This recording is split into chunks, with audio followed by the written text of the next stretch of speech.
Running a small business means I wear lots of hats. When I put on my hiring hat, I can count on LinkedIn Hiring Pro to make it easy.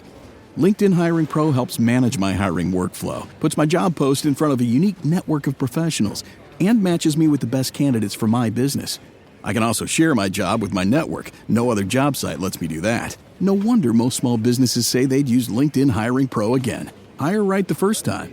Post your job for free on LinkedIn today at linkedin.com/quality. This message is brought to you by Apple Card. Shave ice by the beach. A trip to the state fair. And a throwback flick at the local drive-in.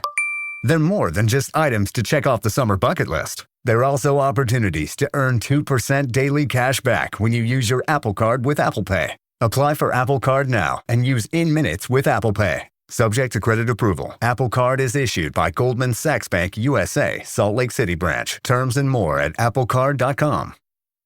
Live from New York, the show that's talking sports movies. Yeah. The Christian Bale, Mark Wahlberg boxing movie. Dark Knight. I don't No, that the fighter. Excellent. The fighter. Yeah, That's great. Can I tell you, dead last in the sports movie conversation? Dead last. $1 Million Baby. That What? I just said that was pretty good. Oh, it's the, You don't think that's good? It's like no, it's really good for the first 90 minutes. Spoiler alert, kids. And then the main character gets her neck broken, and it's awful. That's awful. Oh. It won Best Picture. It's good. I'm here telling you, it's awful. It's a good movie. Clint You know what's Eastwood good? got a Have you little seen The over his Wrestler? skis on it. What? The Wrestler? Oh. I think Yeah. I did. Was that recent? Moderately recently. By the one of the first MMA guys? No. Oh. I did see that though, the wrestler. Check for Yeah, our full I did list. see that, We'll be but on there is Instagram in a couple I days. did see that. The wrestler was good. Yeah. Who's willing to guarantee a Chiefs bounce back Me. season? I'll do it in about 2 minutes. One person here had no doubts. One person here has a fair amount. Even you will say, you know what? Someone here will give their reasons, and you'll say, that's not unfair. Okay. Meanwhile, Aaron Donald works out with the Rams. What are we waiting for? He's back. What would his It's been retirement reported. mean for this There's Aaron defense? Donald making a sack on a guy who hasn't been on that team in 5 years. Wow. So we got. I'm not saying- What about him The highlights are gonna What be about old. him getting Tom Brady? Well, highlights are there's gonna be old. that's the last time the Bengals were relevant. You know what? We're getting close here. I'll save it for the conversation. Okay. But we're getting close to it. Okay. The most motivational segment of all the sports, the Bud List. Can't Wow. wait for this one. Okay. We've gone to By the way, classic one by me. What was it? That the Swifties were going to have my back against whatever Madison Beers fans are called. The Swifties mounted up on Twitter. Is there a rivalry there? Well, no, but I'm saying the beer fans, the Madison Beer fans, mad at me and Brew for yesterday, but luckily we're the Swifties show and they roll deep, so we're fine. Oddly, I'm Olivia Rodrigo. That's where I go. Yeah. Oh, I like her a lot. Yeah. I don't know if she has like a what huge was her name? fan Like base. Mary Allen May or whatever. Who's that? Drake May's wife. Yeah, but I thought we were talking about musical artists. Oh, okay. Well, there you go. We're starting in Kansas City. Mahomes looks to be on track to start week 1. That's good news. Pass game coordinator saying it looks like the injury never even happened. Yup. Take a listen.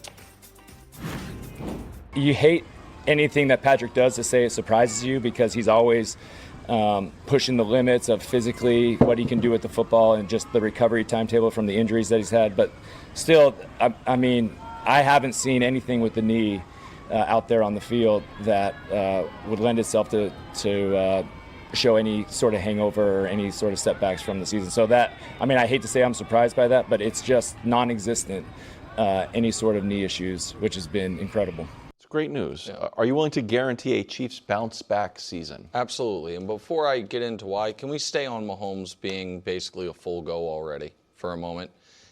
One of the reasons I was so confident about his timeline was because, and I think maybe because, Brew, he doesn't have NBA guys that are freak athletes. You just see it. You know, they visually look different. Some of the NFL guys that are freak athletes like Cam Newton, they're just, you know, bigger. Adrian Peterson looked like at 16 years old he could play in the NFL. Patrick doesn't have some of those physical traits that lead freak athlete to be applied to him.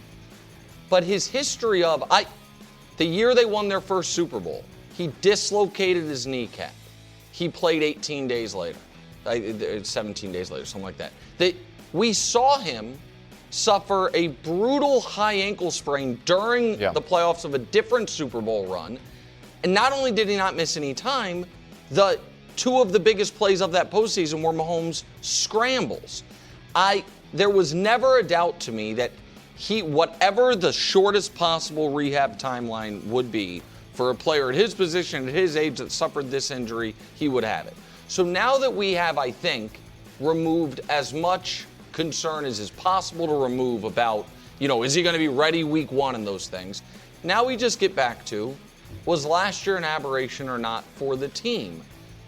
And I know I'm the Chiefs guy and I know I can be annoying, but if this were the resume of any other team in any other sport adjusted for games played, would we think they're going to be more like they have been every single other year, winning a minimum of 11 games, reaching a minimum of the Final Four, or that one year? Now, again, I'm not sitting here saying you can guarantee they make the Super Bowl. Not even necessarily saying you're sitting here and guarantee they'll be back at the Arrowhead Invitational. But what I am saying is a bounce-back season means back in the postseason, a legitimate contender. And yes, and the additional reason for it, Brew, is, and this has been papered over throughout Mahomes' career, no team in the league since Mahomes got to Kansas City has gotten less, literally, from the running back position than Kansas City. This is their ranks in not rushing yards by team, but rushing yards by running back, so it removes Patrick's scrambles. And look at the average over the last 8 years is dead last in the NFL, which is why I think the Kenneth Walker addition, even if Brew is the 10th best running back in the league, is going to have outsized impact because they have not had a dynamic running game since he's been there, and they haven't had even a reliable running game in the last 4 years. So, yeah. Some of that has to be by design, right? Because they don't, but they're not. Early on, they threw it. Yes, but I mean, they're not anywhere near dead last in the NFL in rushing attempts. You know what? And I agree with you. You wouldn't expect they're them so to be successful. It's right.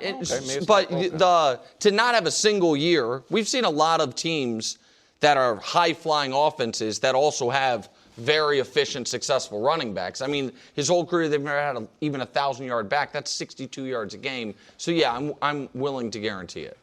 Look, first of all, his comeback, one of the things that makes him so great is his mental toughness. Like that is where that mystique comes from. Obviously, the winning, but he got to the winning with his mental toughness, obviously in the playoffs and things like that. And this is just another sign of that. I mean, there's no doubt when he got injured, he clearly said, I'm getting back as soon as possible, was working as soon as he could, and this is the end result. So props to him. This is reminiscent of Adrian Peterson, who did something similar coming back from the injury. But I do think, I can't guarantee it. I do think it is very much on the board that they have another disappointing season. Mahomes, as we know, hasn't been terrific individually, statistically, the last 3 years. Mm-hmm. And the receiving core right now, Rashee Rice, is starting to get back, it seems, but that's a bit of a question mark. Xavier Worthy with his health. And Kelsey just keeps getting older. I mean, he's still playing well, but he keeps getting older. At some point, it's really going to fall off. And so I think the receiving core is an issue. I agree Kenneth Walker helps. But then defensively, and they've been a top defense for these last several years, but Chris Jones is another year older and was very good last year. But his numbers, didn't wreak the type of havoc. He wasn't Defensive Player of the Year level the way. I know he's never won it, but he's been a Defensive Player of the Year level guy. He wasn't last year. They lost 3 of their top defensive backs, their starters. I love the draft, Delane. Yeah, but he's hurt for what, He's dealing with a shoulder, to be fair. So I just think that defense, obviously Spagnuolo is great, but that's more of a question mark than it's been in the last few years. And that division's tougher. It's tougher than it was a few years ago. And you got 2 other really legit teams, the Chargers and the Broncos, both of them swept the Chiefs last year, and they both beat the Chiefs with Mahomes. Beat him without him as well late in the season, but beat him with Mahomes. So I do just think that it's on the board. I'm not saying I'm picking them to miss the playoffs, but I might. We'll see. I haven't made my decision yet, but I think it's on the board that they do. Before you go, can I say something about the division? Mm-hmm. I don't think the division's going to be tougher this year. No, but tougher than it's been was like a few years. Certainly, 3, 4, tougher than it was 5 years ago. It's a tough, really tough division. It has become a tough division. Yeah, I think last year the Broncos and Chargers overachieved. And I think that both of them will do worse this year than they did last year. Now, the Raiders shouldn't be the worst team in the entire NFL like they were. I mean, they could be. They certainly could be. It's pretty rare to go back-to-back number one picks. Yeah. You could. And so I just think the division, while tougher than it had been historically. Yeah, that's what I meant. I don't think the Broncos and Chargers are going to combine for 25 wins like they did last season. Yeah, Broncos had a very easy schedule, although we talk about the Patriots having the easiest schedule. Because, again, whenever you mention the Patriots had the easiest schedule of any team that's played this century, the Broncos had quite an easy schedule. I think we were both in the century conversation. Well, I mean, they weren't. They certainly wasn't the easiest of the century. But I think it was like Patriots. Well, no. It was one of the easy. It was one of the easiest. We were both right there, the Broncos and the Patriots. Can I say something quickly? You brought up schedule. You probably noticed this.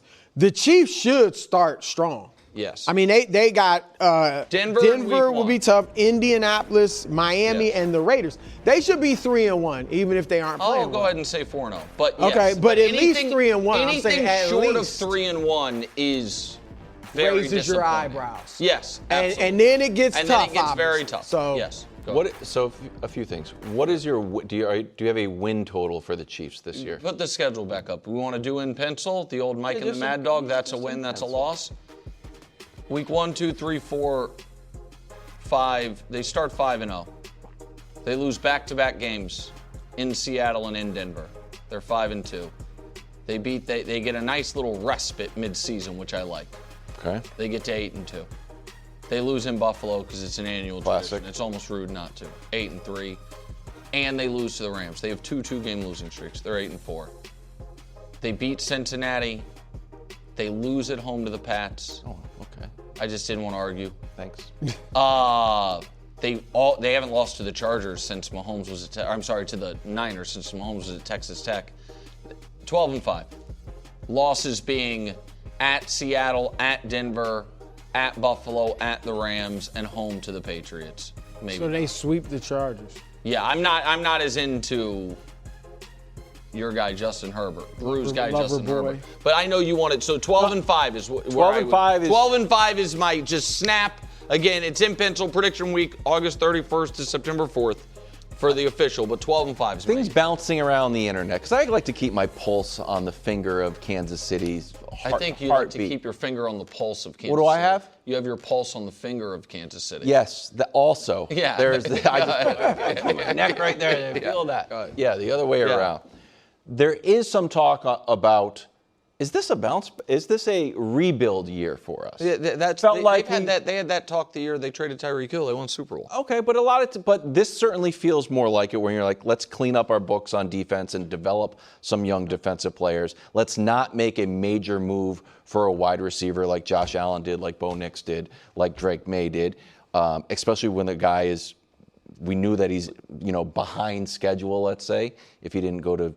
Who's behind schedule? Rashee Rice. The 30 days in county lockup threw him off. I'm surprised. There was big targets there. They didn't make a move. The defense certainly didn't get better. So that feels like a contractual cleanup.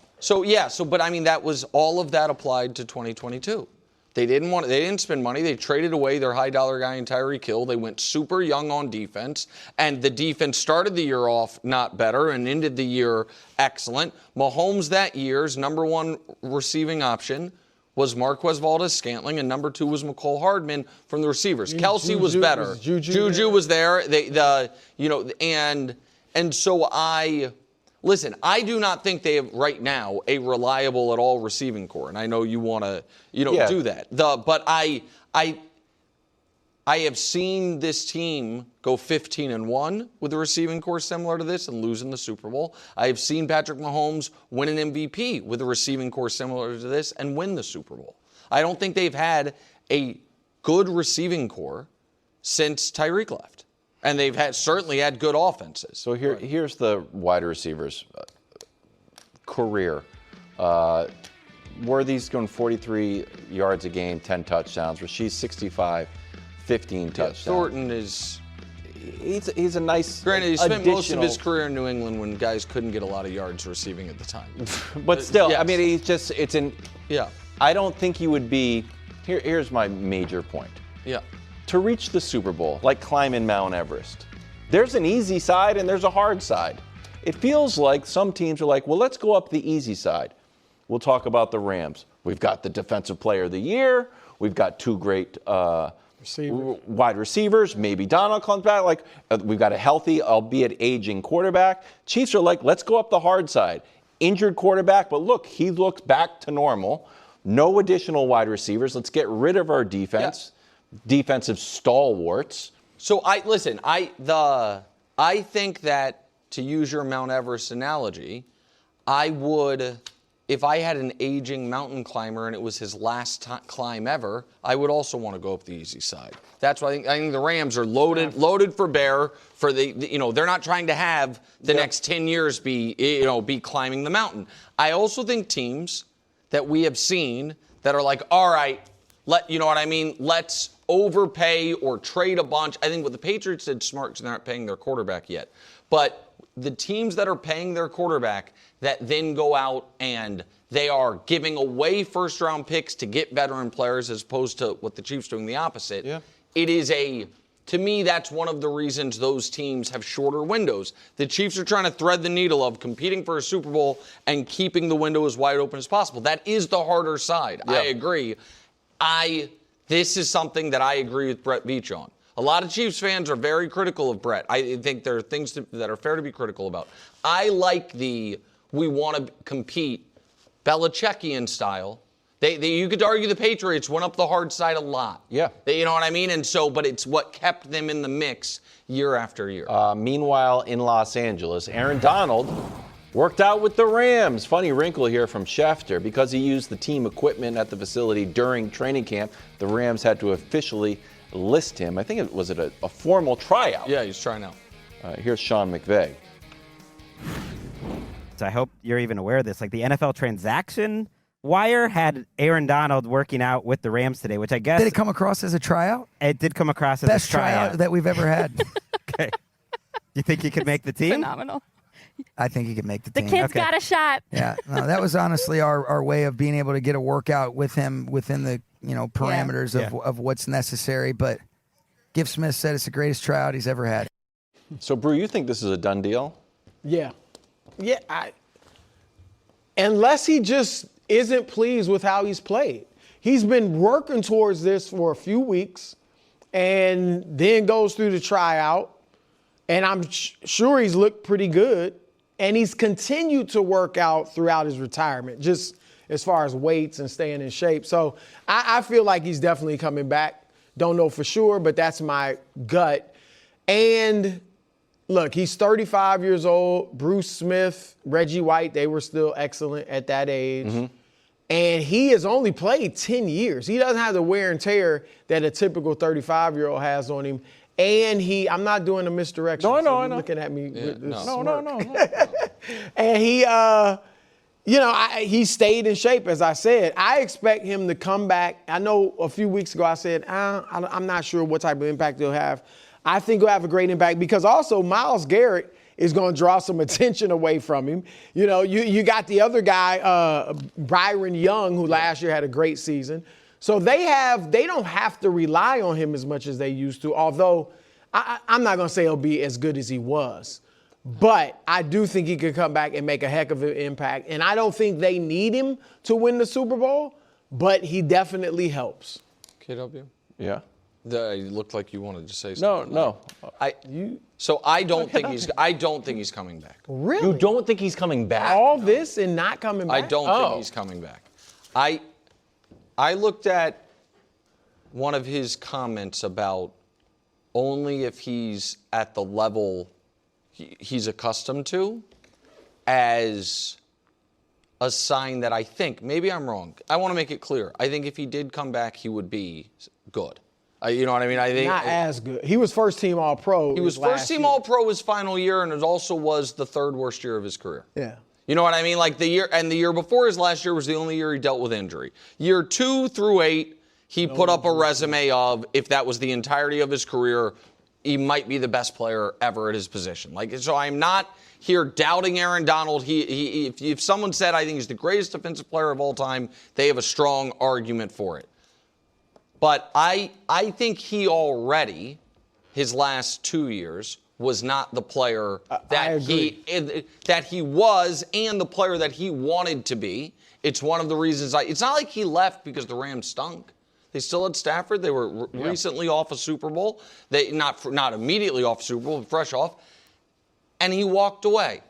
And it's been 2 years. And again, I say this with no firsthand knowledge, but I imagine there is a massive difference between staying in amazing physical shape and being ready to play NFL football games. Yes. And so I think, if he comes back, I think it is almost objectively speaking, a zero downside proposition for him. He's not going to be a diva. He's not going to be a pain in the ass. And if he's not old Aaron Donald, he's still better than whomever was going to be in his rotating spot. Mm-hmm. I just don't think he's going to come back. Wow. And if he does come back, I think the impact would be flashes rather than consistent production. I'm less concerned about age than I am about time away from the game. Like, I think 2 years retired is a real thing, and I think I think this is more sizzle than steak when it comes to the actual impact that it would have on the Rams season. That's where I've been thinking about this for a month, because I, from the very beginning, felt like this was a little weird, and I didn't know exactly why I felt that way. Teasing it, it would really be, to me, it would be surprising. He's gone this far. Now, you're right. Maybe he's like, I'm just not looking like I have. So he didn't want to probably go through some of the. Didn't they travel somewhere for training? Well, and their first game of the year is in Australia. Well, I don't mean to travel, but I mean for camp. Oh, to do that? I mean, but it's been this month-long flirtation. Yeah. Like, you can just snap announce, like, I'm back. You can do it, after Thanksgiving. I think he's really trying to gauge where he's at. And I think if he doesn't come back, it just means he feels like, I don't have it at the level I What do you think? But I think he will. I thought we were going to get the debut of your Marlowe do it or don't. Do it or don't, but I got places to be. No, because I don't feel he's one of the greatest players of all time, and it's not bothering the Rams. So I also think it's maybe on the board that Brew and I are either both right or both wrong, depending on how you want to look at it. Meaning he does not come back, and then in November he does. That makes more sense to me. But that to me is even more time away. Like come in halfway through the season. Certainly if something dramatically bad happens with the Rams, and then all of a sudden Aaron Donald is out there on a team that's 2-6. You mean if Stafford gets hurt? If something were to happen, yeah. You don't want to say but if you're missing it, if he's really missing it, he wants to play. I'm not missing it if we're 2-6. He has a Super Bowl. It's not like he is just coming back for a ring or anything like that. Okay. I mean, I'm sure it would be fun for him to play with Myles Garrett. Like, that's the part of it that I would think is the draw, is he was on great teams. They went to 2 Super Bowls, they won 1. But my guess is this would be the first time in his entire football life that he plays on a defensive line where the other team is more worried about someone else. Yes. And you know what I mean? What that would open up for him. So I bet that is super attractive to him. Okay. I just think 35 years old, 2 years removed from the NFL, has done well with his money, is a smart guy, is gonna.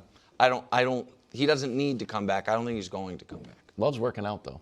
Well, yeah, but so does Greg Jennings. Yeah. Greg Jennings couldn't make a comeback. The dumbbell wow. bench press. I actually think you could, Greg.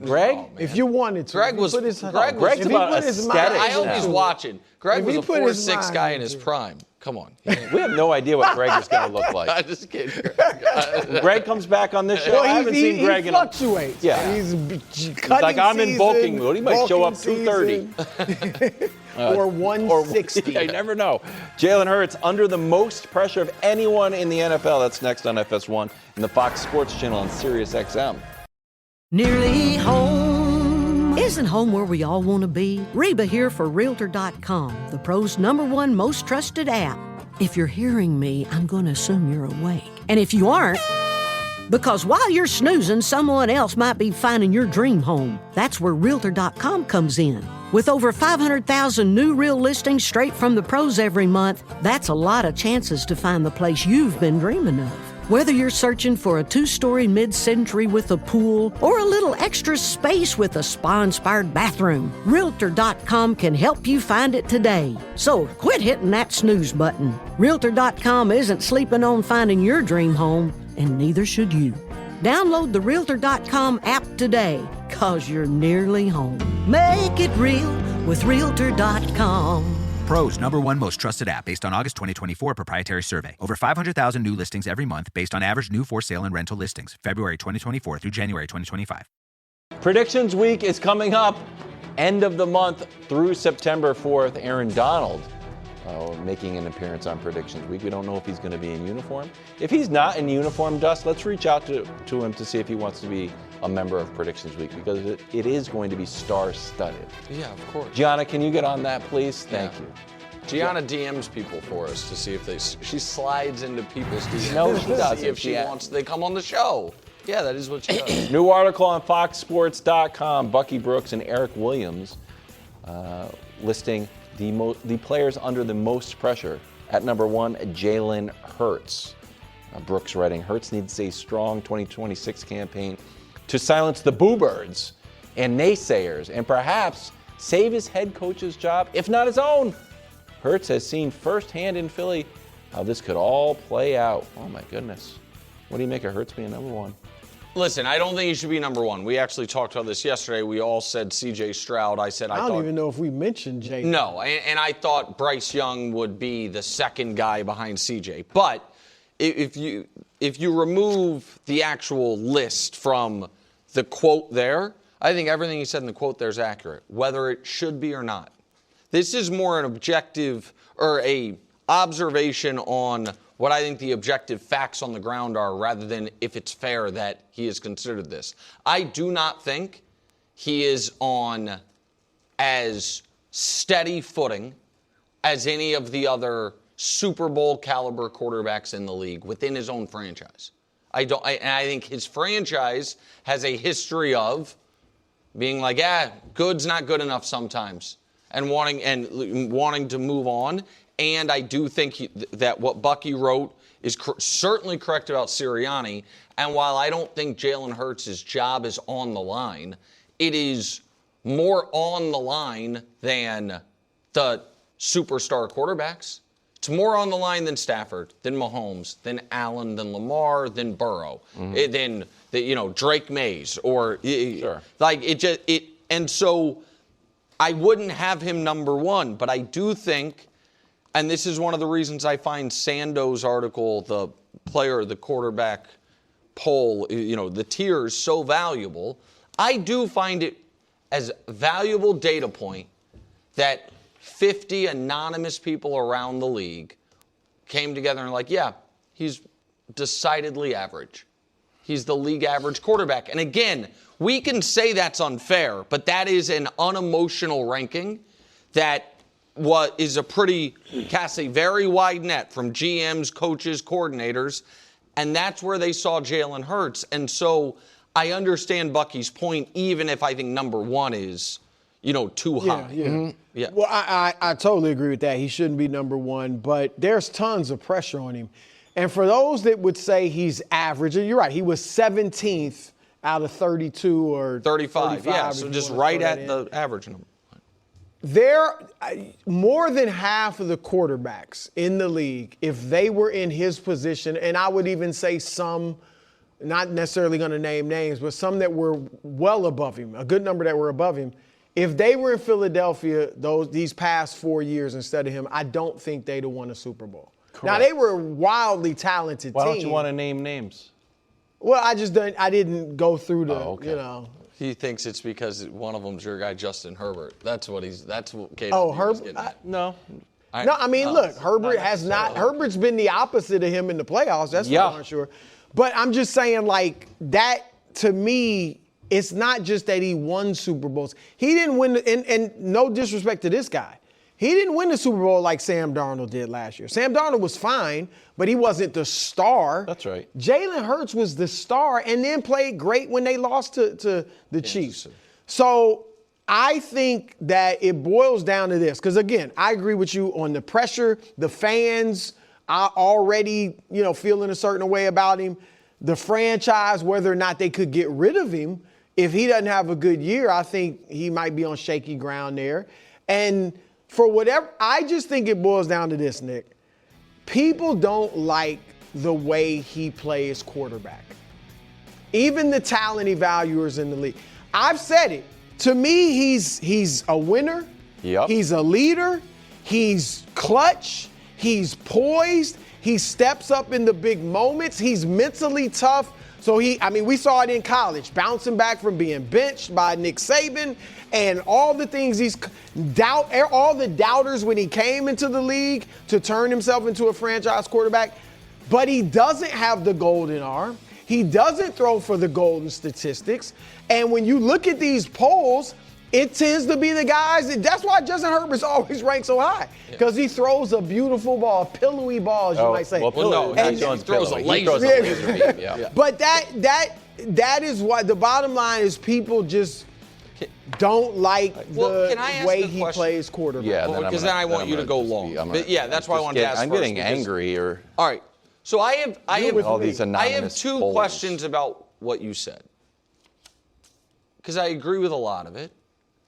Is it fair if someone says, hey, some of his leadership shine has taken a hit over the last few years?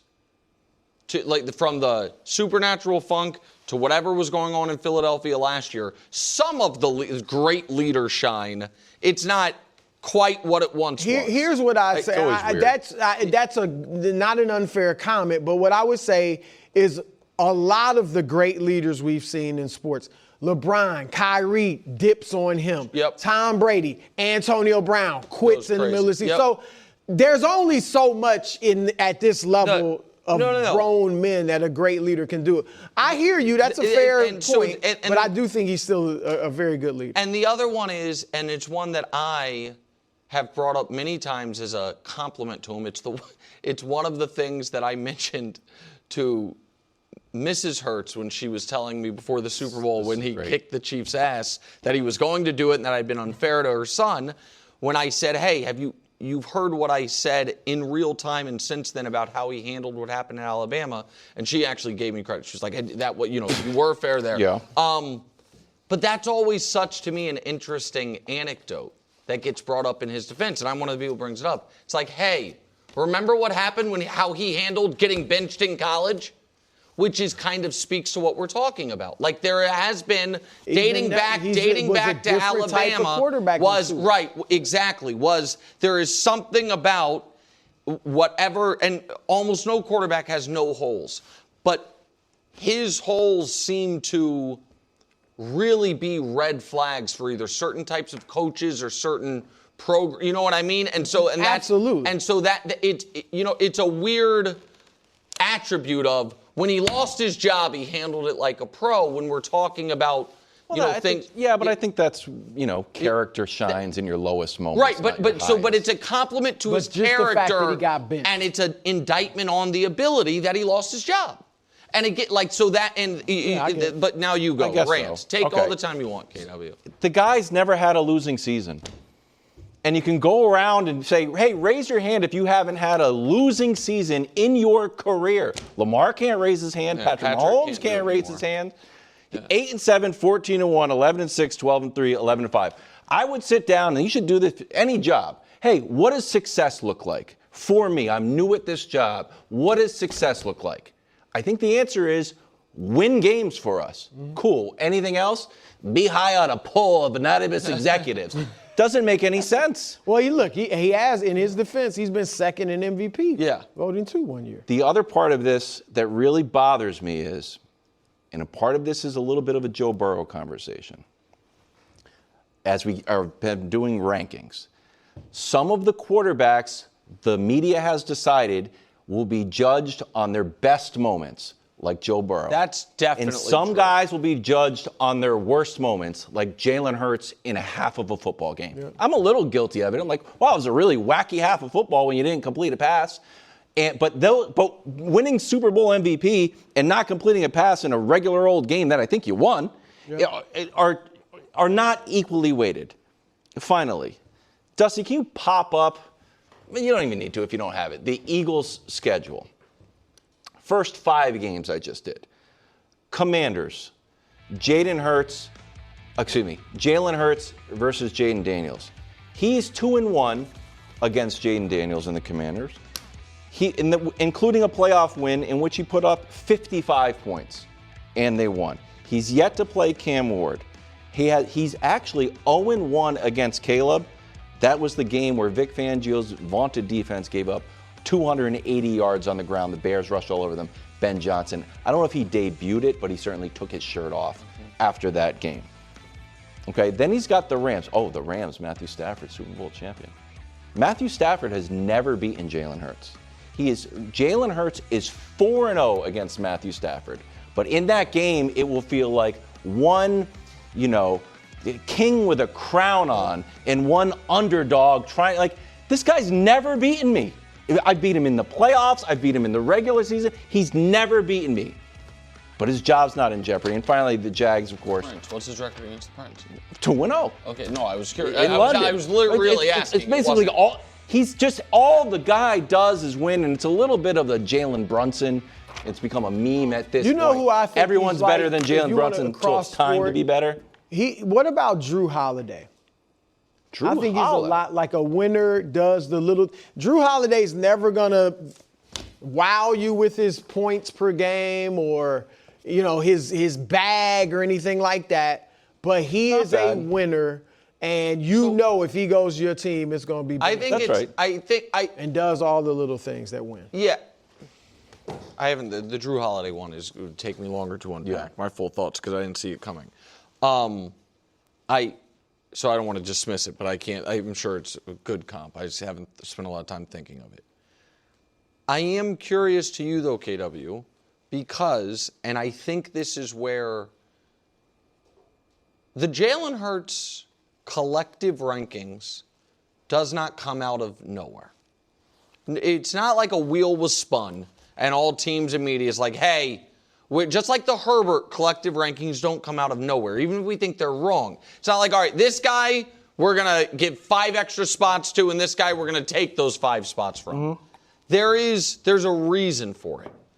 And I feel like last season, in real time, you started to, on Mondays, not so much in the offseason, but on Mondays, understand it a little more. Because it wasn't just the There's one. Some rough film. It wasn't, and it I'm wasn't not just saying the it's one. Great. You mentioned one half where he didn't complete a pass. It was multiple games where all of a sudden the offense would seemingly become totally non-functional. Yes. And it culminated for the second time in 3 years. Now again, the middle time in those 3 years, they won the Super Bowl in blowout fashion, scored 100 points in the final 2 rounds. But it culminated for the second time in 3 years with a totally dysfunctional offense in the playoff game. You know what? We're in the final play, they're running the 4 verts, and everyone's mad at the offensive coordinator, and it's an incomplete pass, and you lose to a Niners team. Stuff can get. So it is. I think he is a touch underrated. I think you feel like he is wildly underrated, and from a pure winning standpoint, the evidence is in your favor. But I also think I understand why some folks, even though Dak, I'll use Dak as an example, has not a third of the playoff success of Jalen Hurts, watches the 2 guys play. I think Dak's an excellent leader. I think leader and character, like they both check those boxes. And they're like, yeah, I'd rather have him as my quarterback than Jalen. I don't think that's like an unacceptable opinion. Yeah, I don't think I understand why people watching the games week to week are like, yeah, I think he's better. Here's a good question on that. And I like Dak, and I think Dak should have been rated ahead of him. I can't say they have a Super Bowl if Dak's the quarterback instead of Jalen. Because Dak hasn't been great in the playoffs.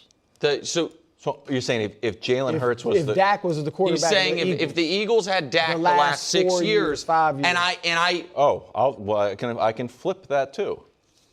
You think the Cowboys would? I don't. Wow. It's on the board. I do not. It's on the board. We've never. I guess it's on the board. It's got to be on the board. If we're playing imaginary, anything's on the board. It's certainly on the board. Dak would go to Philadelphia and melt down when Jalen Hurts would step up, and then there's an issue where I agree. That Jalen Hurts could rally a team. Yeah, right, but the flip side to both of those are also on the board.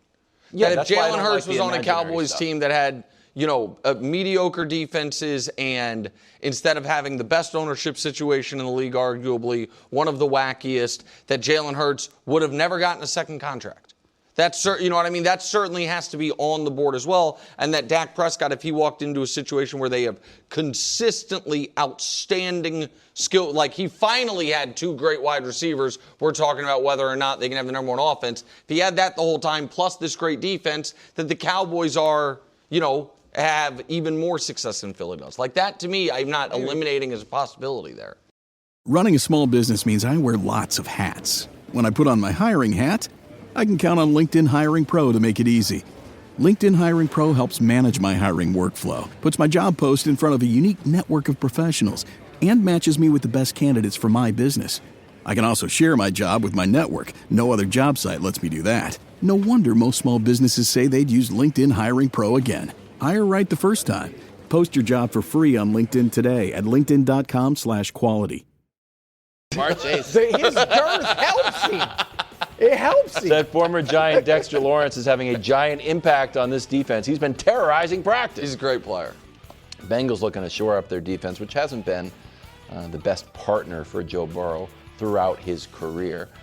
This is career seasons when your scoring defense ranked in the bottom half of the NFL. Joe Burrow's got 5. Allen, Mahomes, and Lamar have 4 combined. Are you buying that the Bengals can return to contender status? Absolutely not. Absolutely not. No, contender status? Yeah, gee whiz. For the record, I think the Bengals have only had 1 season where they were a contender, and it's not the season they made the Super Bowl. Well, that seems like that. 10-6. Yeah, they were 10-6. Listen, they. If you make the Super Bowl, you got to be a. They. Retroactively, yes, but going into that year and throughout that season, I did not view them as a contender. They ended up clearly proving me wrong. They made the Super Bowl. You understand what I mean? Yep. There's only been 1 year that start to finish, it's like that team's a contender. It was the year after they made the Super Bowl when they won 12 games, when they went to Burrowhead, and then, the franchise was forever altered. This is the company the Bengals keep, no matter how many people in Cincinnati, after eating that awful spaghetti, tell me I'm wrong. I like that. That's it. The spaghetti? This is the entire list of teams, there's 9 of them, that haven't played in a playoff game the last 3 years. They're all Any other one of these teams were like, hey, expect the Falcons to return to contender status with the addition of Tua. Cam Ward year 2. What, Carson Beck tonight? Look out. But in Geno fairness, to the Jets. In fairness, what? Nick, look at the quarterbacks on those teams. Oh, I see. All right, let's look. And you got Joe Burrow. Let's look at them. Number 1 pick, Fernando Mendoza. Number 1 pick, Cam Ward. Okay. Cardinals had number 1 pick, Kyler Murray. They got rid of None of them are Giants even close love to Jackson Burrow. Dart. Penix. Yeah. Daniel Jones, Tyler Shuck. Yeah, the Falcons have 2 top 10 picks. But you know what I'm like. That's the problem with those teams. No, I get it, which is also almost why it's more embarrassing for the Bengals. Because they do have a great quarterback, and yet usually a great quarterback inoculates from this type of dysfunction. And so, no, I do not expect the Bengals to be a contender. I think Joe Burrow, who is a great player, one of his quotes that has simply aged terribly was the hubris-laden, I think the window's, every year of my career the window's open, or whatever. It was something about every year of his career. How long is the window open? And he said every year of his career. And it turns out the window was open for a year and a half. And I don't trust their O-line. I don't trust their defense, even with Sexy Dexy, who I think's awesome. They lost, Art Show's guy, Trey Hendrickson. I don't think they have a very good head coach. I thought they had an excellent defensive coordinator that they scapegoated for bad personnel 2 years ago, and I think that was a bad move by them. And so, no, I do not expect the Bengals to be a contender. I expect them to be a good team this year. I think the Ravens will win the division. I think the Bengals will be in the hunt for a wild card playoff spot. Because I think much like Dallas, now I like Dallas's defense, what they've done better, with the draft pick and some of the other additions, Quinnen Williams. But look, in addition to Dexter Lawrence, Boye Mafe, Super Bowl, a Jonathan Allen, a Pro Bowler, and then your guy from Kansas City, Brian Cook. So they brought in two guys with Super Bowl winning experience. Obviously, they added talent in addition, even though they lost Trey Hendrickson. We know the offense is going to be great. The question to me as to whether or not they're in the playoff hunt, I cannot sit here and say I feel 100% like I feel about just about every other starting quarterback in the league, that Burrow's going to be healthy. I think if he's healthy, Nick, they're fighting and maybe comfortably make the playoffs. But I think they're definitely fighting for the playoffs if he's healthy. Well, for the record, I can certainly see them fighting for the playoffs.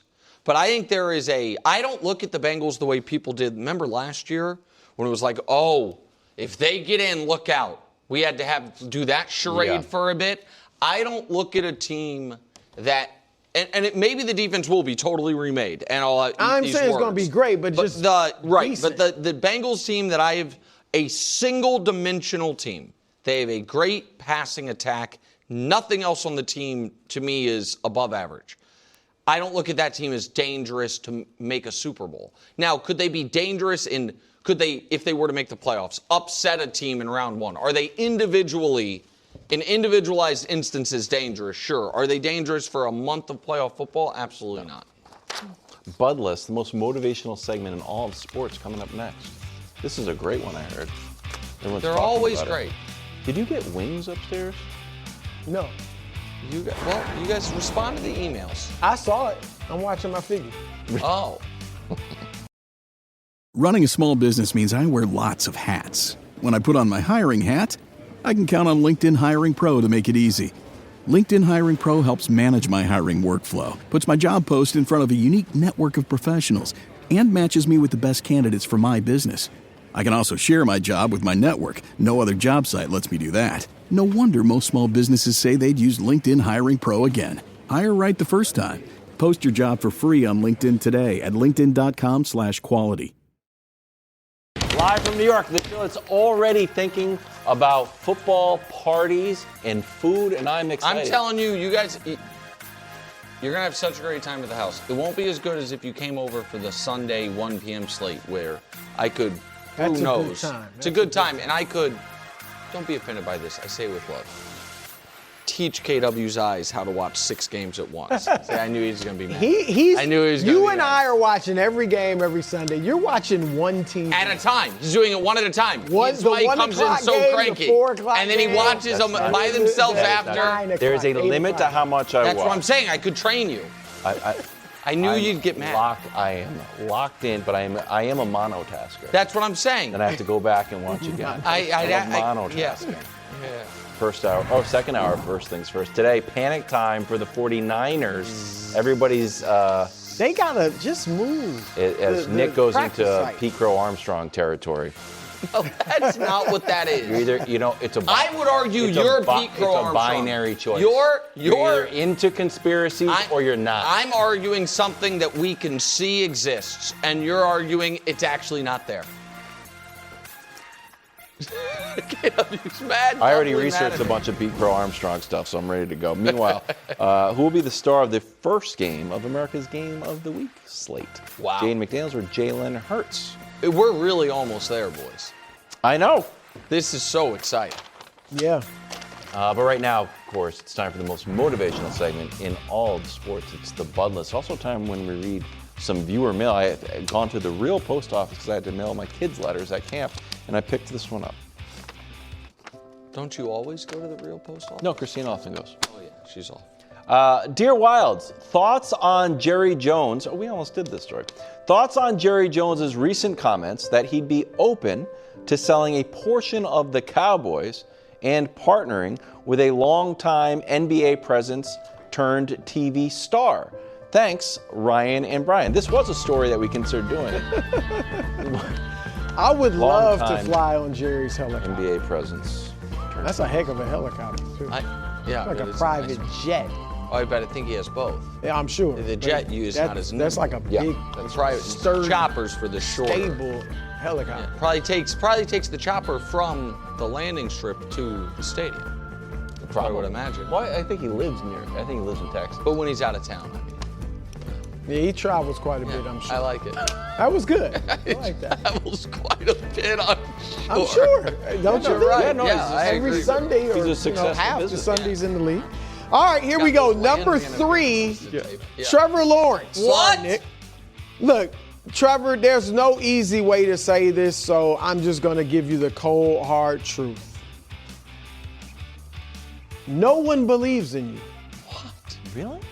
Except Nick Wright, and he's sometimey with it. What? Very sometimey with it. Remember you can bring out the wig now. Last time he had, yeah, that's about what the wig is gone. Who was it? The Buglers, they don't do it for the Prince anymore. It's not even in there.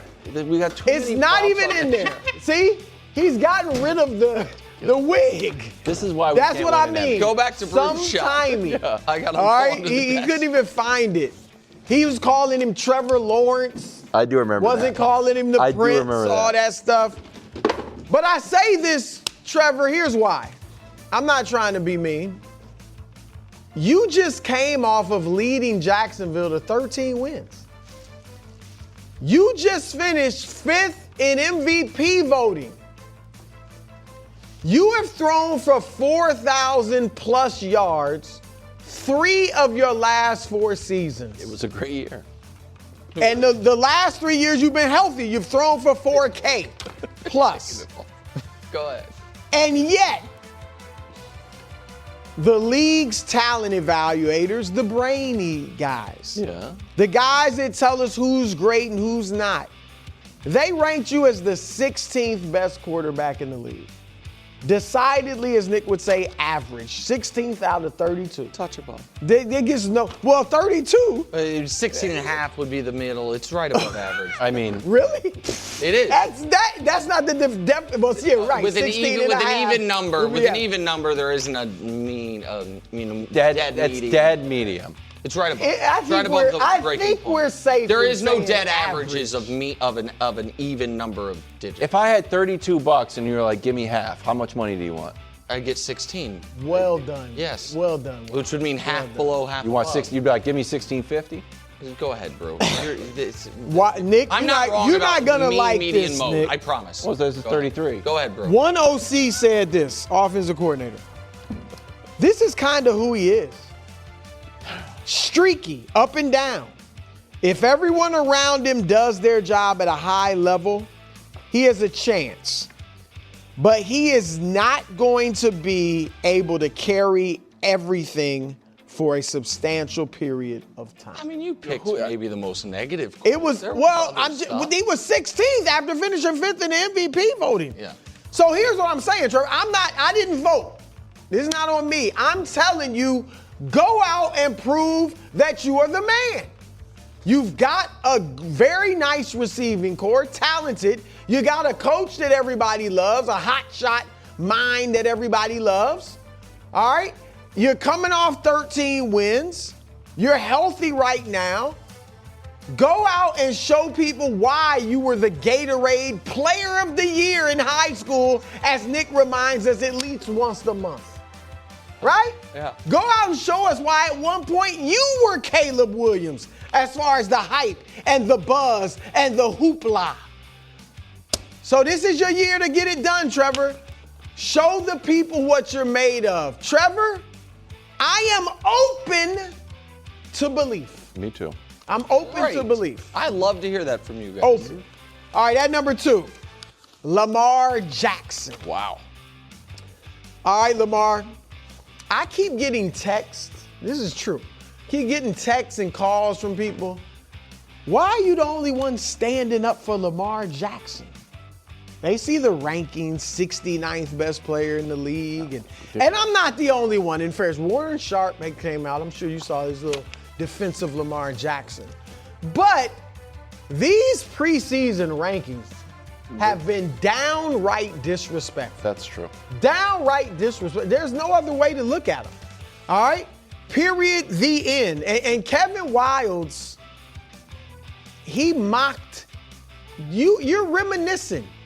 You're thinking about how fun it was to play youth football, Pop Warner, when you were under center, and he's mocking you. That was a silly He's quote. laughing at you. He said I played under center when I was. He was reminiscing about how fun it was in It was a unique quote. That's all. I wasn't mocking him. So Lamar, look, this season though isn't about proving people wrong. It isn't about showing people you're still elite individually. It is really about winning that Super Bowl. You got to get it done. You've done everything individually. You've been one of the best regular season quarterbacks statistically that we've seen. I said yesterday that or 2 days ago, you led all the current players in passer rating for your career. You actually lead everybody. You and Aaron Rodgers are the all-time career leaders in passer rating among all the quarterbacks who've ever donned an NFL uniform. You've won 2 MVPs. Until Purdy gets enough attempts. Purdy might. Purdy could, you know. But you have won the 2 MVPs, one of 11 quarterbacks to do it. But those 11 quarterbacks, of course, all have a championship ring. So, look, you got a new coach that you seem to be fond of. You're going to be under center. Your offense looks like on paper is going to be more deceptive than ever. The defense, I think, is really going to be revitalized by head coach Jesse Minter. So, Lamar, this is your year to go out and get that elusive Super Bowl ring. That's the only thing left for you to do. I believe in you. And at number 1, C.J. Stroud. C.J. Stroud. It started with a bang, C.J. Came out, even though your offensive line was in flux, you took a franchise, a team that was horrific. Won 3 games the year before you got there. You have a rookie head coach, and you take them to 10 wins and the playoffs, and a playoff win. Yep. Mm-hmm. And then all of a sudden, the bottom fell out. I don't know what happened. There are theories out there, even on this show, theories about what happened. But the last 2 years, you were not anywhere near the rookie quarterback who had arguably the greatest rookie season of any quarterback in league history, certainly among the top 5. And so the question now is, can you get back there? Because we're not the only ones wondering what's going on. The guys in the preseason rankings aren't the only ones. Your team did not offer you a contract extension heading into your 4th year. Mm-hmm. You guys have everything you need to win a Super Bowl, arguably the best defense in the league. You got your receivers back. Nico Collins and Tank Dell, your buddy, is back. You added a running back in David Montgomery. The only question mark is, who is CJ? Is he the guy that came in the league and took the league by storm? Or is he the guy that had one of the worst postseasons on record with 5 interceptions, 5 fumbles in 2 playoff games last postseason? So CJ, believe it or not, I still believe in you. Wow. So go out there and get it done. A great Bud list. Coach Mangini texted me during, said it was just fantastic. Yeah, especially CJ Stroud part, because Coach Mangini loves CJ Stroud. Yeah, You're really high on CJ, huh? He wants to I think believe. he's gonna have a bounce back. Yeah, I want to believe. I'm going to be very high on CJ. Early predictions. I don't necessarily. Well, they had the best. They were basically the 85 like Bears their until Drake May had a 100 passer rating against them. Hey, it's time now. Are fumbles incorporated in passer rating? I don't know, to be honest with you. But if they are not. They're not. But if they were, that'd be even more impressive. No, in that game, that was his problem, was the fumbles. No, it's a problem. They won the game. Okay. Easily. All right, time now for the Sports Media Ombudsman, Thursday, 4/12. Thank you so much, Kevin Wilds, for the tepid introduction. I didn't want to just be negative. That's good. Oh, wow. And so as I scoured, as we get ready for football season, the NFL media landscape, I came to this conclusion. The last week or so, we saw the very best and the very worst of NFL media on display. So let me start with the best, a little sweet before the sour. Mike Sando demonstrated, as he does every year, the value in consistently delivering excellent results at your job and consistently nurturing relationships. Mike Sando has a group of at least 50, if not more, NFL decision makers, coaches, GMs, coordinators, that it's got to be more because he's been doing it for more than 10 years, that he knows he can go to, get real commentary from. They trust that their anonymity will be protected. And it, to me, is the best and most accurate snapshot, not necessarily of where these quarterbacks actually are in skill, but where they are viewed amongst the league. Yes. Like, it is a wide enough sample, and the fact that we have his own archives to go back and see how a player was viewed throughout his career. I view it as a valuable historical tool, to be totally honest, of like, oh, okay, what was the feeling of Eli Manning near the end of his career? You can go back and check these lists. He's been doing them since 2014. That can only be done by doing your job well for a long time consistently. That's the best. The opposite of that is whatever the hell happened with the Kyle Shanahan car wreck reporting, where turns out people that cover the Niners, people that cover the whole league knew about this, and they had just agreed, all right, so when are we releasing this info? Now again, while I do have a fake news hat, the hat is fake, the news is real, I am not a journalist. However, I did go to school for journalism. I took a few classes, Com 101, Barbara Comstock, shout out Newhouse School. I have worked with Brew for quite some time, and while I understand we're not covering the White House, there is going to be some level of horse trading involved on certain things about timing of releases and stuff like that. I get it, and I don't even really have a huge issue with it. That struck me as over the line. Even if you wanted to hold some of the details of the wreck until you found out everyone's okay, if there was potential legal proceedings, maybe you can say, all right, it's gray area, but it's fine. But for no one to have reported, one of the 32 head coaches in the NFL was on a public street and then went to a public hospital, maybe private hospital, but public in general, and there's a police report and a written record and an ambulance ride and all of it, to just hold it until the team was ready to release it, does make me ask the question I've asked many times. Who exactly do some of our NFL reporters think they are working for? Is it the audience? Or is it the people that are giving them information, which in theory is for the audience, but I don't totally get it. So, Sando, great job. Folks who knew Kyle Shanahan needed 40 stitches in his face and got a concussion and was going to, be out for some time and held it for 2 weeks, not as great of a job. It's the best and the worst, I think. Shout out the good and the bad. That's the Sports Media Ombudsman. Thanks, I Kate. think that was good. I think that was balanced. Yeah, thank you. That's what I always strive to be. That's balanced. right. Thank you. I'm putting, Brew, a team near and dear to your heart. The Akron Zips. Oh, this is great. On the Bud list. Have you seen this story? Yes.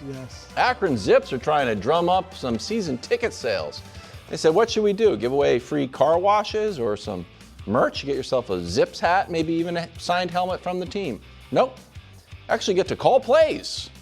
Here's the Director of Athletics, Andrew T. Goodrich. All right, Zips fans, this is your chance. You asked for this opportunity, and we're going to give it to you.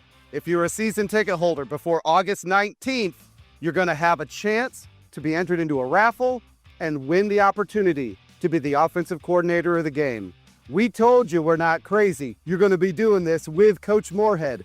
But this is the opportunity of a lifetime for you to be able to draw up the plays, script out the opening drive, and help the Akron Zips get this season started on the right note. Okay, so a few things. Number one, to Dr. Andrew T. Goodrich. I respect you asked for this opportunity, and we're going to get. You don't have to listen to everyone that's asking to call plays. Like, you know what? You asked for orange uniforms. You got them. I appreciate it. It's not Burger King. The customer is not always right. But you actually get to call the script with the coach, so I assume it's going to opening drive. For the opening drive, I assume it's a grab bag of I want to pick this, and that. I laid out the worst case scenarios from worst to best. Okay. Number one, worst case scenario, very much on the board, pick six. Yeah. Pick six. Now the Akron Zips are national news, and if I was on the team, if I was the quarterback, I would be furious. If I was Robert Morris, I'd be a little bit fired up. Well, that's what I thought you were going to go. This is not even a subtle diss to Robert Morris. Yes. Yeah. Worst case scenario, number two for the Akron Zips and their offensive coordinator, immediate touchdown. Immediate touchdown is you have to score, at least on the second drive, you have to score again. If the fan scores immediately and then you go out, you're in trouble. Worst case scenario number three. This is probably the most likely, I think, a 4-and-out. Or 3-and-out. Yeah. It's just not great. Well, you know what? I think 3-and-out's not on the board. Because you think the guy who gets to call his only drive of his life is going to signal the punt team on there? You don't think he's going for it on fourth? You get 3 plays. You get 3 plays. You're not getting it. If they allow him to make that decision, 4th and 12, we're going for it. And find a field goal somewhere. The field goal is very happy. The stunt had worked. But they're moving tickets in Akron. Well, look, first of all, Akron is a legit program. Jason Taylor played there, the great defensive I didn't know player. that. Yeah. Oh, okay. Definitely, you know what? It's a legit Division I program. Small asterisk on that. Of what?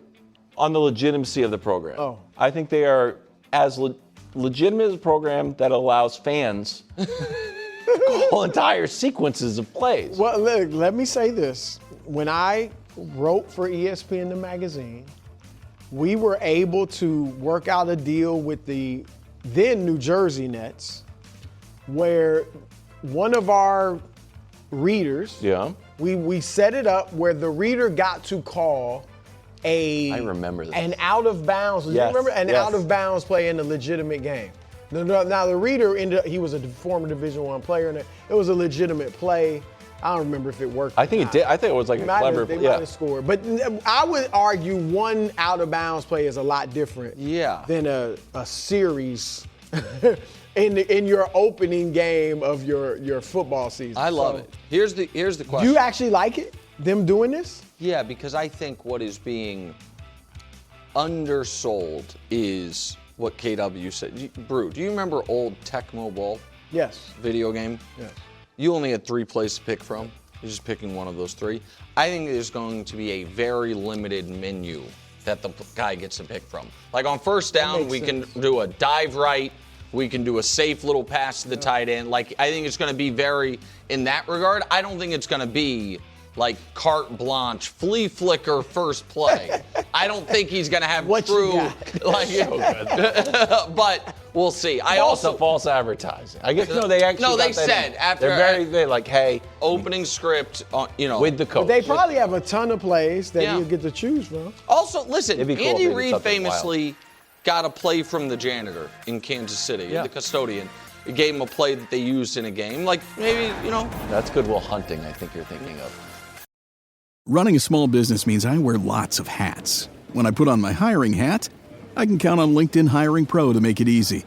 LinkedIn Hiring Pro helps manage my hiring workflow, puts my job post in front of a unique network of professionals, and matches me with the best candidates for my business. I can also share my job with my network. No other job site lets me do that. No wonder most small businesses say they'd use LinkedIn Hiring Pro again. Hire right the first time. Post your job for free on LinkedIn today at linkedin.com/quality. Saturday night is baseball night in America. You got 3 games. Guardians, White Sox, Orioles, Rangers. And you might see Tigers, Giants. Saturday at 7 o'clock, only on Fox. Headed right now back to the NFL. San Francisco. Wednesday practice, not a lot of practicing, bro. Headline from the San Francisco Chronicle. 49ers camp injuries piling up. Bosa and Greenlaw among the 20% of the team that sat 20% on Wednesday. Noah Furtado writing the 49ers have a joint practice coming up next week with the Titans on August 11th. Got a preseason game at Levi Stadium on the 13th. A consistently dwindling number of healthy bodies on the 49ers side raises a question of whether that session might be reconsidered. Not good. Time to sell stock in the 49ers. As far as reaching the Super Bowl, yes. Oh, yeah. I do think they could fight for a playoff spot. Now, they're the third best team in their division, Seattle, the Rams. But last year they had a ton of injuries and won 12 games. I mean, that's what Purdy does. So they won 12 games. He was one of those injuries in Mac Jones. Jones. He was 7-2. What was 5-3? Well, I mean, I guess that would be. Well, you played Rams. Not 7-2. Stafford. Okay, but go ahead. Sorry. But they like I said, they can fight for the playoffs. But last year they had a ton of injuries. But the defense, you had Robert Saleh, who is a great coordinator. He's not there this year. Correct. And look, as good a coach as we all think Kyle Shanahan is, and he legitimately is, he's not. I mean, he'll have a 6-win season. He's had 3 of them. Yep. And he's had 1 4-win season on top of that, usually because of injuries. And so, I think they'll be respectable. Last year really surprised me about how good they were. And obviously, some of these guys are going to be healthy and play. But I don't think they're a Super Bowl contender. Could be a playoff, will likely be a playoff contender, whether they make it or not, but not a Super Bowl contender. Yeah, I mean, I feel like the balance of power conference to conference has shifted significantly over the last 2 years to where 2020 to 2024, it felt to me like the AFC was pretty clearly the superior conference overall, and now I don't feel that way anymore. I feel like the NFC's deeper, and because of what the Rams have done, they might be deeper and have the best team. Yep. So I think that works against San Francisco. And they've won it the last 2 years too. The Super Bowl. The NFC, yes, correct. And so I think that works against them. I'm not going to talk about the substation. Okay. I'm going to talk about why I have flirted with that possibility. Because we joke, I am not a conspiracy theorist. I'm not conspiratorial in my day-to-day life.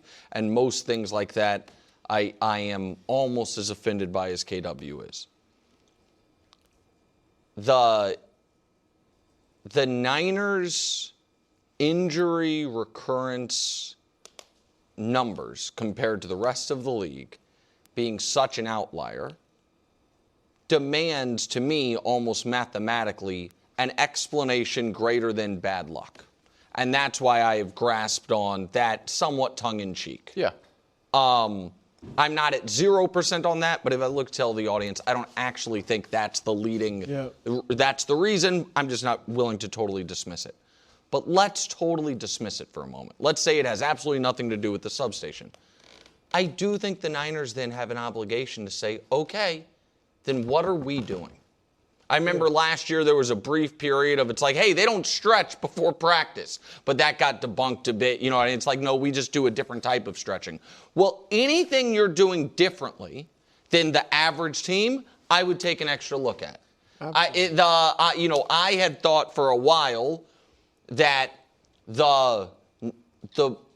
the style of offense that Shanahan asks them to run, which kind of made Deebo Samuel briefly, one of the best players in the league, that over the middle, run after catch, all of that. Like, hey, does that have real knock-on effects? Yeah. You know what I mean? Is there, I know the training staff has gotten very criticized. I have not really been able to quite figure out how much turnover there has been on that, because that's not as publicly reported as like player transaction. Mm-hmm. But something, and is it the fact that they don't mind older players as much as other teams might. And you know what I mean? That's a lot of it, probably. And stick with those guys. I mean, a lot of the guys that get hurt aren't Pearsall, Ayuk. Well, a lot of their young players get hurt. That's true, but are they not? You know, one of the reasons Pearsall fell in the draft for certain teams was college injury concerns. Are they not paying enough heed to injury red flags? Shanahan has hard physical practices, but so does Andy Reid. Right. But I mean, but there's the point that I'm trying to make is, I am past thinking, well, it's 32 teams. One of them is going to be the most injured. So here's we pulled the list here. So this is starters missing games in the last 2 years. Yeah. It's the Cardinals, and just one starter behind is the 49ers, the Panthers, and the Saints. Yeah. You know, 3 teams that aren't very good or haven't been. You know, the Panthers made the playoffs. And the 49ers, who vacillate between being great and playing a lot of extra playoff games, and then being okay. If it was just the last 2 years, then I would say, all right, it's random chance. It is really. It's Shanahan's tenure. It's I'm not putting it all on him, but it's his tenure. Correct. It's we're approaching a decade now of real, bordering on outlier injury results. To where if I were the Niners, I would really want to. I mean, again, to bring up the substation, John Lynch said, he was like, we will investigate it because anything involving the health and safety of our players, we owe it to them to investigate it. He then came out and said it was a nothing burger. We did our investigation. It's fine. Okay, but then the investigation therefore must keep going. That's right. You know what I mean? If you were worried there's something going on that is making us disproportionately injured, and it might be as simple as they don't, in the pre-draft process, value injury red flags as much as other teams. It might be as simple as one of the reasons Shanahan's offense, Ethan Strauss, to his credit, wrote an article about this on his Substack, that one of the reasons Shanahan's offense seems, to have the highest floor of any coach's offense is because they throw a lot of these in-breaking routes that are, good for the quarterback. But are those more likely to end in injury because you're not going out of bounds? Yeah. You're, That's how Brock got hurt. It was a Shanahan call because they let an Eagles player run. Well, Trey Lance broke his leg when it was, the second game where he was the starter on a quarterback-driven run. So there is something where it is not nothing. I'm the only one on the show that can kill this. I think right. Just tangential before we go on to Herbert, because I thought this was fascinating, and I think it is a piece of this story. So I think sometimes we look at NFL teams as, hey, 32 teams, they're all probably doing business in a similar way. This is a story that Dan Graziano reported about the teams going to Australia. And I'll just read. I thought this was interesting, too. Yahoo Sports kind of summed up what Dan Graziano reported. The Rams will arrive in Australia the day before their matchup against the 49ers and then leave Melbourne immediately after the game. San Francisco will arrive a full week earlier so players and coaches can adjust to the time difference. So this is 2 teams in the same division with just wildly different takes on how to have, the control of playing in Australia. So I don't think it's out of the realm of possibility that, the Rams are training totally different than the 49ers. We have a totally different nutritional plan than they do. When you see it pop up here, like, we'll be there all week. Like, we're coming in, we're going to land in our cleats. I also wonder, when I read that, my immediate reaction, and I say this, I'm just telling the audience what my immediate reaction is. I obviously have no medical expertise on that. How much of that not wanting to get there the day before has to do with Shanahan's concussion post-car accident? And does, after a flight that long, does he, you know what I mean? Do you need more time, whatever it is, to adjust? How far out in advance when teams go to London? Because I actually think so the much Niners, further. I think the Niners are doing it correctly in these 2 teams. I wouldn't go in there the day before. It seems crazy. But this is where the Niners and the Rams both, if they wanted to have a gripe with the league, but if they want to play a game in Australia, some teams are going to be the first to do it.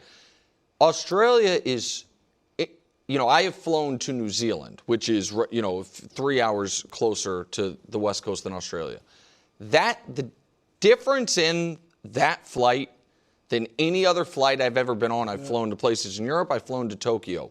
Is demonstrative. Yeah, they're for days. It's a full day's flight. It was, I mean, from New York to New Zealand was 18 hours. So I think from the West Coast to California to Australia is around the same. Yeah. But it is, and I, again, so, but both teams are going to have to deal with that piece of it. I don't know that there is a definitional right way to do it, but they clearly feel very differently about what the right way to do it is. All right, coming up next, I'll be honest with you, we kind of played with the rundown. So we're going to do Jayden and Jalen and maybe a dash of Justin Herbert. Maybe a little Herbert. Maybe a dash of Justin Herbert. I'm not sure. You want to make up for yesterday? Give him some love. No pun intended. Running a small business means I wear lots of hats. When I put on my hiring hat, I can count on LinkedIn Hiring Pro to make it easy. LinkedIn Hiring Pro helps manage my hiring workflow, puts my job post in front of a unique network of professionals, and matches me with the best candidates for my business. I can also share my job with my network. No other job site lets me do that. No wonder most small businesses say they'd use LinkedIn Hiring Pro again. Hire right the first time. Post your job for free on LinkedIn today at linkedin.com/quality. Sunday on Fox, the stars of IndyCar trying to take down Alex Palou. It's tough. Newgarden. I've started to grow to like Newgarden's surly attitude. You've always liked Newgarden. You've liked him ever since he briefly shook your hand in the hallway 4 years ago. Sunday, 4 Eastern, only on Fox. America's Game of the Week on Fox. 38 days away. That's amazing. I'm 38 days away. We're basically right there on the door. We're 5 weeks away from the Patriots getting stomped by the Seahawks. If we win, well, that's more on that later. Commanders in Philadelphia, September 13th. It's going to be Jayden Daniels versus Jalen Hurts.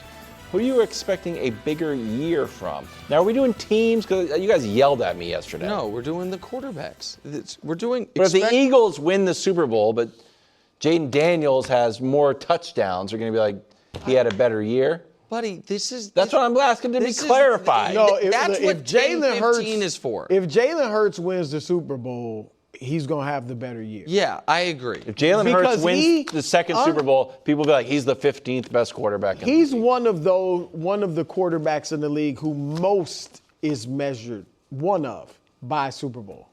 Yeah. Because he's not going to have the tremendous individual numbers. That's his brand. I win. Yes. My numbers might not dazzle you. I win. Yeah, at least 11 games. Dazzles me? Yeah. So I like both of these guys. I'm hoping for both of them to have a great year. But I would say give me Jalen just because Jayden is a little bit of a wild card with his health. And I know you called this from him going into the league. Last year he missed 10 games. Rookie year, even though he played every game, he was banged up for several games. And that team doesn't have a great defense that puts pressure on the offense. Mm-hmm. I don't think his receiver, like McLaurin is going to be 31 pretty soon, I think. It's an older receiver. Yeah. It's accomplished. And Diggs, they just added, but he'll be 33 in I think November maybe. But so they're a little older group, whereas Jalen, you got Devontae Smith. Now, he does have a new OC again, like he seems to every year. Yep. But Jalen has, to me, earned the benefit of the doubt in this discussion because he's gone out and done it. And he does. He's a proud man. He's been questioned not only by A.J. Brown, but the fans in Philadelphia. For all his accomplishments, he takes a lot of shots. Yes. And so I think he wants to come out and really prove people wrong. And I think he's going to Can I say something about the fans in Philadelphia? And I certainly didn't poll every single fan in Philadelphia, but I went to school in Philadelphia. I have some Philly friends. Yeah, that one friend of yours, the cop. Yeah. That's it. He's from my hometown. Yeah. I have not found any Philly fans who are not fans of Jalen Hurts. Oh, you don't listen to enough Philly sports talk radio. He's certainly popular there, and you know what I mean? I had people come up to me and be like, hey, thank you for riding for Jalen Hurts. Yes. Yeah. It's not like, I just feel like, and again, it's hard, I don't have my finger on the pulse of Philadelphia like I do Kansas City, but I just feel like there isn't so much doom and gloom in Philadelphia as there is nationwide. Here's how I would parse it. Joe Burrow in Cincinnati has a 99% approval rating. Yes. Josh Allen in Buffalo has a 100% approval rating. Correct. Mahomes in Kansas City, 100%. Stafford in L.A., 99%. Lamar in Baltimore, probably 95%. This is great. Keep going. You go to the other side of it. Aaron Rodgers in Pittsburgh, like 40%. Yeah. You know what? Jackson Dart in New York right now, like 80%. Ooh, I take the under on that. Yeah, or J.J. McCarthy's being booed at camp by Vikings fans. Yeah, but so you take the. I think Giants fans are high on Jackson Dart, but that's fine. I was going to say, I think, so forget my Jackson Dart thing. I think Jalen Hurts in Philadelphia is right around 85%. Okay. Which is, again, higher than it is nationally, but for a quarterback who's won a Super Bowl in a town and is in his prime and been to 2, you would think it would be close to unanimous. So I think that's what, when I say you don't listen to enough WIP, you're just not going to hear sports talk radio callers call in to WGR in Buffalo and be like, Josh Allen's the problem. Yeah, and so would be the lane is open. Right, the lane. And, so I am a little conflicted here because I think it's fair to say I've been something of a Jalen Hurts. I think I've been fair, but a critic. But also, I am, working towards being beloved in Philadelphia once again. By once again, I mean for the first time. You don't need that. What do you mean? I'm going to be there a lot. I do need that. People are way meaner to me in person than they are to UKW. The amount of Philadelphia sports fans, men and women, who have not so subtly threatened to punch me in the face is a number more than I could count on one hand. And that's with me there once a month, much less me there 3 times a week when the Sixers season starts. However, I owe the audience honesty. Luckily for me, I can achieve both with this answer because I do trust Jalen Hurts more than I trust Jayden Daniels. I'm not a big fan of skinny football players, so that's a concern. And I do think Jalen, at the very least, to your point, has earned the high floor designation. Yeah. And I have been adamant that I do think the A.J. Brown departure is addition by subtraction. I know that is something Danny disagrees with. I think Brew might somewhat disagree with, but I don't. I think that there was that as talented as he was, there was enough dysfunction there at the end that just having that gone is helpful. Now, everybody liked the draft pick they made, Mekhi Lemon, not Malachi. He's been banged up. Devontae Smith also falls into the skinny football player bucket, but he's been skinny forever, and he's, won a Heisman, has been durable. Saquon, a year older. There are reasons for concern. The new offensive line coach, to me, is a real reason for concern, potentially. But I trust Jalen more than I trust Jayden. If the question were tweaked a little bit, more likely to have an MVP caliber year, my answer to that would be Jayden. I think the guy more likely to have, oh, my God, a crazy year would be Jayden. But I think Jalen having an awful year is He's a great very under-the-radar MVP pick. Jayden? Dark horse. Yeah, to come in 5th. Oh, well. Or dark horse. Dark horse to win. The Viore Core Short moves with you. With everyday versatility and classic athletic fit. It's the one short for everything your day brings. Invest in your happiness and get 20% off your first purchase at Viore.com/core20. That's VUORI.com/KORE20. Exclusions apply. Visit the website for full terms and conditions.